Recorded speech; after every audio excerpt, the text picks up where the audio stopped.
Okay, so today it's time for another horse poem. And it's not that I'm obsessed about horses or anything. Actually, it's quite the opposite. I don't really like horses. And these horse poems that Du Fu have, they are famous, but they don't hold any intrinsic interest for me at least. But at least this one is a really good horse poem. And it also gives me the occasion to talk about some quite interesting historical background, which is also nice to have, when we talk about Du Fu's poems. We also have the opportunity to talk about his life and times, and he lived in interesting times, as we all know. And the Tang Dynasty was a very interesting period, of course, in Chinese history. And this horse poem in particular is called高都护驄马行. Protector General Gao's Dappled Grey, a ballad. So Protector General, that's what's translated. The Du Hu here. The title Du Hu is what's translated as Protector General. And his name was actually Gao Xianzhi. He was the Protector General of Anxi. This name here, Anxi, as it says in the poem. So Anxi is basically the Tarim Basin, which today is mostly in Xinjiang. And this was established in the 640s during the reign of Taizong. So, as you might be aware, the Tang Dynasty, the start of the Tang Dynasty was marked by an immense territorial expansion in all directions, and especially under the reign of Taizong, who was the first or second emperor, depending a little bit on how you count. And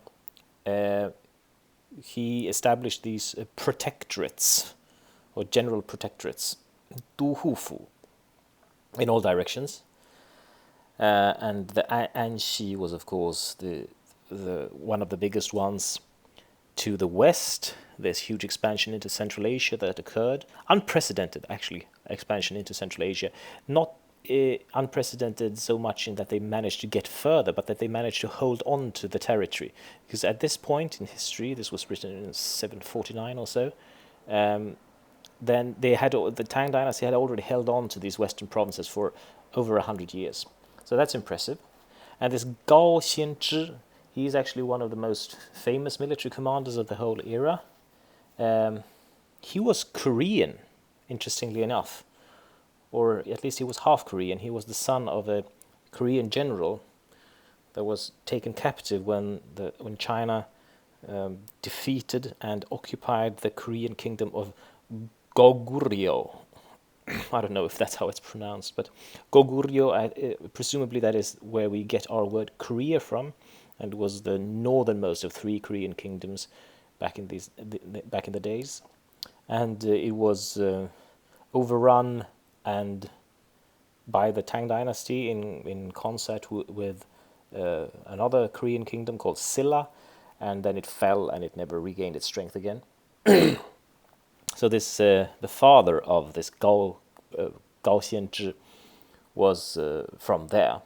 And Gao Xianzhi, he was involved in various campaigns in the West. And this particular poem was probably written sometime after his victory over the so-called Lesser Borlu kingdom, which is in sort of the Kashmir area of Pakistan, India, this disputed area in the north of India.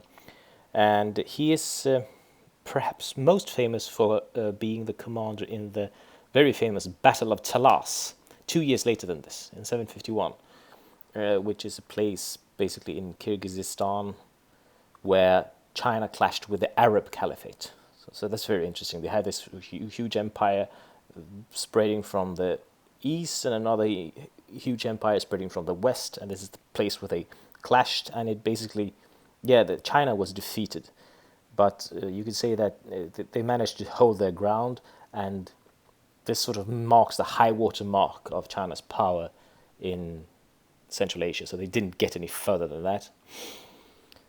And Cong here, this word Cong, it means basically, it has here dappled grey, dappled in grey and white. So it's both the grey and white, and it has this patterned pattern on his body. And this is a ballad form, as you see, so it's, let's see here, 16 lines. And sort of rather colloquial, as is common to the ballad form. And yeah, we can just get started with this. This is a quite nice poem, even for me who don't like horses. Okay. 安西都护胡青葱，身价虚然来向东。So again, there's this issue of the proper translation of the word who. Stephen Owen opts not to translate it, but I think this is very confusing because who does not really refer to any particular ethnic group. It just means barbarians from the West, something like that. And of course, this, as I've mentioned in another analysis, the Western horses were, of course, legendary. That the West was basically where China got all the good horses from, and this race of horses probably came from Persia or even beyond that. And here we can see here that the general of Anxi, the protected general of Anxi, had here special dappled grey, which the fame of which preceded him to the east. So I neglected to mention right now that we are most likely in Chang'an right now, where the poem was composed, and that means that the general has returned from one of his many Western campaigns, and he's back in Chang'an. And thus the second line here, 身价虚然来向东. The fame of its worth, 身价. 身价 is interesting because this 身价 is a word even today, of course. It means basically just reputation. And 虚然, this character here with the 3 fires, and this thing here, this is not on the test. It's a very uncommon character, of course, but it's pronounced 虚. And I would think that this is basically an onomatopoeic word to begin with. It means fast, sudden. So in a flash, the fame of its worth came to the east, to us in the east. Nothing wrong with that. Okay. 此马临阵久无敌，与人一心成大功. So this is, of course, very central. 一心, of one mind with its master. You want a horse that is of one mind with its rider. That's the only way to achieve great deeds, 成大功. And it has achieved great deeds because of his victory over this Ballad kingdom, which is the historical context for this poem. And what about the first line? Nothing really difficult here. It's ma lin zhen. Lin zhen, in battle, is basically what it means. Zhen are the ranks of soldiers and cavalry, and lin zhen, well, being present in the middle of the ranks. 功成惠阳随所至，飘飘远自沙柳至. So this is, of course, rather typical for the ballad form. It wouldn't do in a 律诗 to have this 成功 here and then just start the next line with 功成, those deeds achieved. It gets special care. 惠阳. 惠阳 is, 惠 means, of course, benevolent and generous. 惠阳. Special care. It should. The 惠阳 sounds much more noble, I think, than special care. Special care sounds something like a special service on the spa, though of course it is something like that is actually intended here. And then 随所至 is a little bit strange. Of course, going with him where he will is Owen's translation. Well, perhaps that is the meaning. But if that was the meaning, it would be less ambiguous if this character was used instead of this character. So I think this 至, this 至 means to arrive or go to a place, and this 至 means to cause something to arrive or accomplish something. So 功成惠阳随所至, those deeds achieved get special care whatever it accomplishes. Something like that might be a more correct translation if we should split hairs about this. And why not? I'm a master hair splitter. 飘飘源自流沙至. Nothing strange here, I suppose. The liu sha, of course, drifting sands, as translated here very nicely. This is not a specific place. It's all the various desert in China's northwest, and this liu sha is a very ancient appellation. We have it in the Shangshu, we have it in the Shanhai Jing, these old books where you can tell really that geography is more mythical than scientific. So that's where this liu sha comes from. A very nice piece of vocabulary. 雄姿未受福利恩，猛气有司战场力. Now this one is nice. This is one a couplet I really like. 雄姿 heroic manner, yes, has never received the grace of the stable. 未受福利恩, so 福利 Li is what's translated here as stable. Li actually means manger, this sort of table or box thing that horses and other animals eat from, so that their feed should not be mixed up with their excrement, I suppose. So, Wei Shoufulian has never received the grace of the stable. I think what is referred to here is that the horse doesn't personally in his heart receive the grace of the stable. So the owner, of course, and all the people that take care of this horse, they of course give him everything he needs, but this horse is not content to stay in a stable. That is the idea here, because otherwise this would be quite a contradiction with what we heard just 2 lines ago. This 公成惠阳随所治, like it gets special care, right? So it definitely does receive this, but it's not content to do so in its heart. En here and hui in the last couplet here, hui basically means the same thing. So this is not a stable animal. We have this 猛气有司战场力. He can only think of the advantages he has achieved in the field, and these things are still completely his whole physical and mental energy is still completely absorbed with this. Yeah, and of course because he is 一心 of one heart with its owner, and this is a great general's horse. Yeah, so obviously this has a lot of, this packs in a lot, this nice little couplet here. 雄姿未受福利恩，猛气有司战场力. Very warlike, very masculine, full of raw energy. I love this. And then 腕促提高如薄铁，交合己促成兵列. This is another character that's not on the test. 薄, it confuses me a little bit here, but let's look at one thing at a time. Ankles constricted, 腕促, so 促 of course means constrained, constricted. It means its original meaning is fast. So it's not that it has been constricted. This all refers to the physical attributes of this horse. It has a certain type of ankle. It looks a certain way, and the hooves are high, and that makes it especially suitable as a horse of war.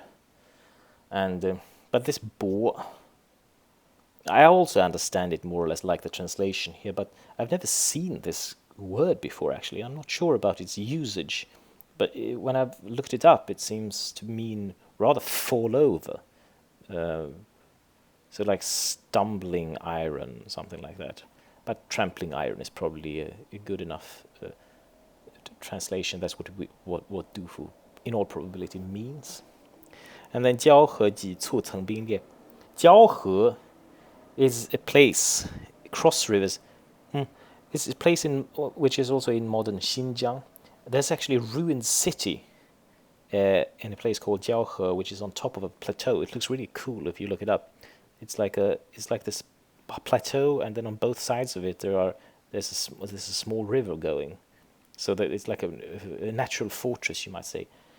And ji cu, yeah, stomped, yes, this kick, stomp.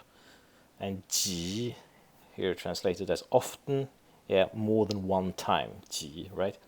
So the horse has been back and forth a few times, and when it walks on the, every time it walks on the waters of the ice of Jiaohe, the layered ice cracks because it's such a power. It has such a quite powerful step. And then more about the horse, what it looks like and what it feels like. 五花散作云满身，万里方看汗流血. This 五花, I'm a little bit doubtful about the translation here. It's 5 mane tufts spread out into clouds all over his body. I have quite difficult to make this into a mental image. What does this mean? There's a note in Stephen Owen to the effect that horses in the Tang Dynasty were frequently sort of braided in 5 mane tufts. Yeah, I'm sure that is the case, but I don't think a horse's mane is so long that it can be a cloud that envelops its whole body. I think this 五花 could just as well just refer to the pattern on its body. This cloud-like, because we know that it's grey and white, isn't it? So that is exactly what clouds look like, don't they? So that I think makes more sense. And then this 万里方看汗流血. This is this 汗血, like blood for sweat. This is a very old commonplace that's used to describe these Western horses as if their sweat was blood, and only after 10,000, only when it has run 10,000 leagues does it sweat. And 10,000 leagues is obvious hyperbole.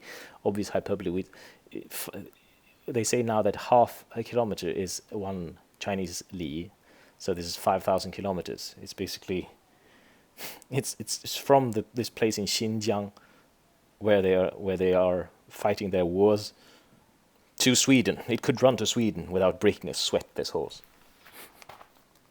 Interesting. And then we have the last. Now this is the next last couplet. Let's see. 长安壮尔不敢骑，走过掣殿倾城之. That's quite easy. This, of course, the stout lads of Chang'an dare not ride it. They would just try to ride They could just try riding the general's horse, right? Of course, they don't dare to do that. 长安壮尔，走过掣殿.